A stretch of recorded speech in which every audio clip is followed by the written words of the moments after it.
Julianne, I wanted to start with you here because it's a big enough challenge playing an icon like Gloria Steinem. Here, you're sharing that role with three other people. So I guess what were some of the either challenges or maybe advantages of sharing the role? Oh, I think there were great advantages to having multiple people play, represent Gloria Steinem. There wasn't the responsibility then to be the kind of the ultimate Gloria, to be the exact Gloria. I think Julie understood that we were communicating a life.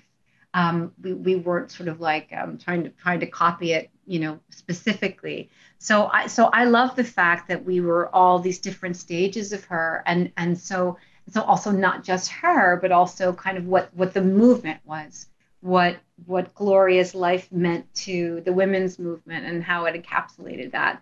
But then the best part of it was really getting to read her books and to listen to recordings of her voice and to watch her on her TV appearances, to spend some time in her presence, which was a magnificent learning experience. I still can't believe I spoke to her for a couple minutes a little while ago. Still blowing my mind. Right? Yeah. Lorraine, I wanted to get your take on multiple actors playing Gloria in this too, because you're one of the few who actually gets to act opposite to Gloria. So was there anything that really struck you about that process? Two very different actresses approaching it in I think different ways. But at the end of the day, when I stood opposite them, I was talking to Gloria. That's the caliber of actors that Julie is able to attract. And, Julie picks up the phone and calls and you say yes.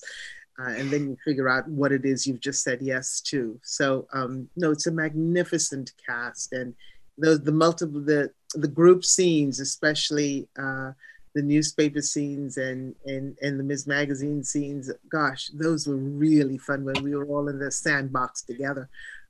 Wonderful actresses playing iconic characters.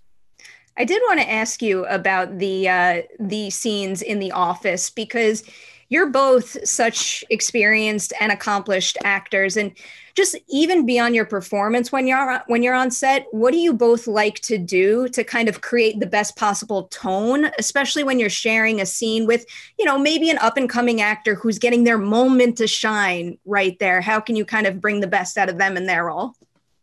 Well, as Lorraine might recall, I like to talk. But I feel like one thing I just really like I love being on set and I love talking to other actors. And this particular group of people was so extraordinary that I like to chat everybody up. But I think that I hope anyway that creates an experience where people feel that we're all part of a whole. I think whatever you can do to make sure that we're all in it together, and that you kind of break down these barriers and keep communicating, keep talking. And I always think if I can bring my energy, my own personal energy to the character and communicate that to the other actor, then we've built a bond.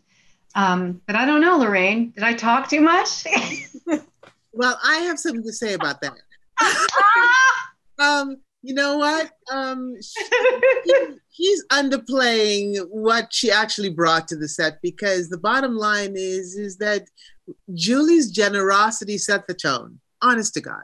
And that chatting that she talks about is just her extraordinarily transparent, loving, giving spirit that sort of infused the set, because she is the Gloria, she's the star of the film.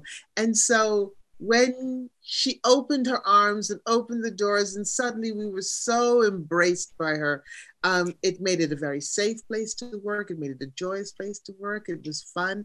It was rowdy. Rowdy. I remember more than once Julie coming in to shut us up. You guys have to be quiet now. Yeah. We were very noisy. But we were having a wonderful time creating, and a creative time. And it was a heightened creative time, and joyous. So it was lovely. I feel like you can feel that pure enjoyment when you're watching those scenes too. So it's something I really appreciated.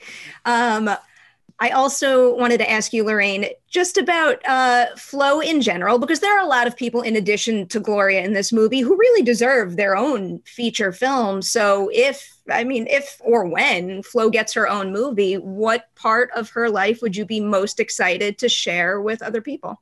The secret parts of her life, the the the part of her that was really genuinely courageous, and how did she overcome those doubts, because this is a woman who staged a pee-in on the lawns of Harvard, where she had women pee on the lawn. I mean, that mind to sort of crawl into the courage of and the imagination of her activism is kind of an interesting and electric place to be. So the middle of a life, probably, that would be a really interesting place to step into it. And Julianne, one of my favorite scenes in the movie was the moment in the cab. And Gloria's pretty measured throughout the entire film. And, that was kind of, I think it might have been the only outburst we see from her in the entire movie. So what was it like preparing for a moment like that? And also pinpointing why, of all the things she went through, that was the moment that sparked that.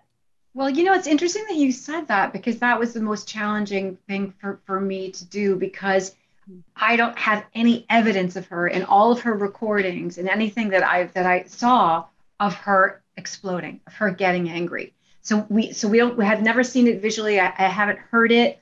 And she writes about it. She writes about it in the book. She talks about this experience she has with this cab driver and beginning and yelling and getting out. But I didn't know how to do it.